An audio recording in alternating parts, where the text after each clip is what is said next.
Ibabad muna natin ang isda sa asin at paminta ng ilang minuto.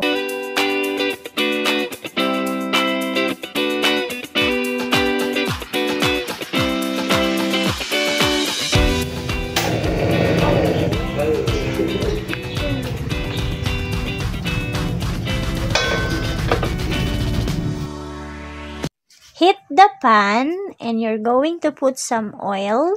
Then you're going to fry the fish.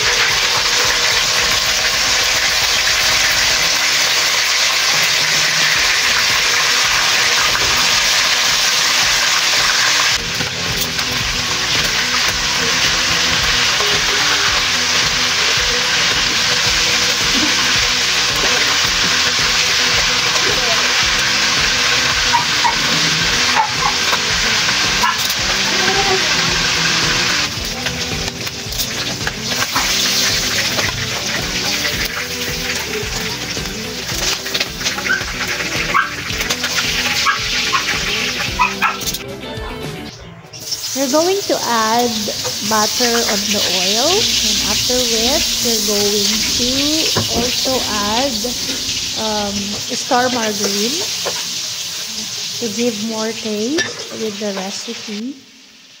And here we're going to saute onion, garlic, and ginger for the full taste of the recipe. Then after which you're going to also add the oyster sauce. Then add natin also yung paminta. Then after which we're going to add the fish to complete the recipe. So that's how we're going to do the process.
There we also added white onion and the lemon squeezed juice to give more aroma with the recipe, and of course the onion leaves to give some good appearance of the food. And I also added the green chili so that we can have more taste for Ilocanos. Mahilig po kami sa maanghang. So there, we added some for the taste. And there we have it. There is the food. The garlic battered tuna fish.